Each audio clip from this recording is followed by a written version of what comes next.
Dunphy has slammed the cult that has built up around Pep Guardiola after his Manchester City side crashed to a 3-0 Champions League quarter-final first-leg defeat to Liverpool.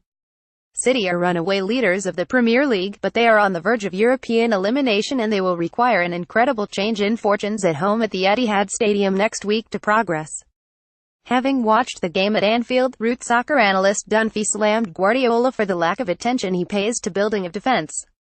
A cult has built up around Pep Guardiola over the last several years, and it's that he has some magical powers, that he is a great coach that is able to not just win, but transform the game, said Dunphy.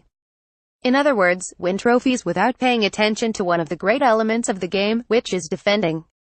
This is the question that remains unanswered about Guardiola. Can he win it without Messi, Xavi and Iniesta? He can win the Premier League by as many points as he wants, but he has to play against Ronaldo, Messi, he has to go and play at Liverpool, and he has a dummy called Nicolas Otamendi playing at centre-half who's not good enough, and he doesn't seem to care. This idea that everyone was running away with, that they were going to win the Champions League this year, is wrong, because if Liverpool don't do them, Real Madrid or Barcelona will do them. He can win the Premier League by as many points as he wants. A cult has built around Guardiola. Dunphy is not convinced that City will win the Champions League under Guardiola. Pic.twitter.com/Gibziogjic, Root Soccer, @RootSoccer, April 4, 2018. Dunphy says he never thought that City would win the Champions League this year, and this is because they are creaky at the back. He explained, "I didn't ever believe they could win the Champions League because they don't have had a sound, stable defense.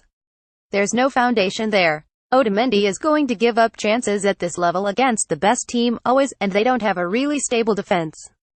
Where was David Silva? Where was Kevin De Bruyne, Leroy Sané? They just didn't show up. Jurgen Klopp got his tactics right, but that's not going to get you a 3-0 win. The goals were sloppy and Otamendi was at the heart of it, really." Dunphy has been critical of Guardiola. "What characterizes City as a team is aggression. Without the ball they're aggressive to win it back. You don't get a second. We didn't see that at all. And I think the occasion was too big for them. Sané didn't show. De Bruyne is a leader in that team, especially in the Premier League early in the season. He didn't show up. Fernandinho didn't show up either. A real top side on a bad night would have got a 0-0, and they can't do that." The second leg of Manchester City-Liverpool is on next Tuesday night.